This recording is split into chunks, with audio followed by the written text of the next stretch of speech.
ولقد آتينا لقمان الحكمة أن اشكر لله ومن يشكر فإنما يشكر لنفسه ومن كفر فإن الله غني حميد. وإذ قال لقمان لابنه وهو يعظه يا بني لا تشرك بالله إن الشرك لظلم عظيم. ووصينا الإنسان بوالديه حملته أمه وهنا على وهن وفصاله في عامين أن اشكر لي ولوالديك إلي المصير.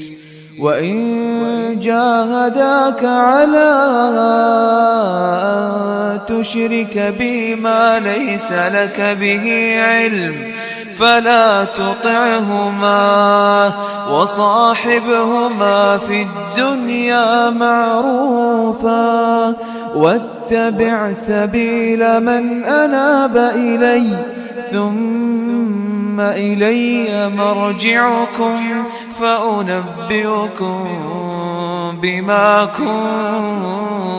كنتم تعملون.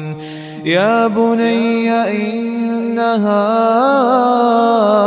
إن تك مثقال حبة من خردل فتكن في صخرة أو في السماوات أو في الأرض يأت بها الله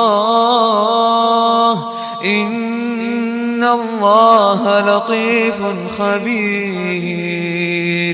إن الله لطيف خبير.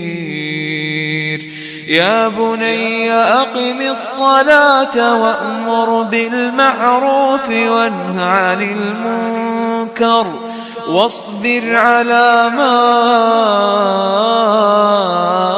أصابك إن ذلك من عزم الأمور.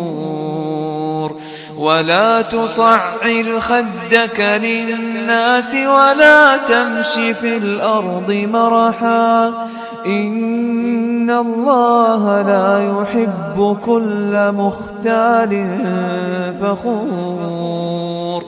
واقصد في مشيك واغضض من صوتك إن أنكر الأصوات لصوت الحمير.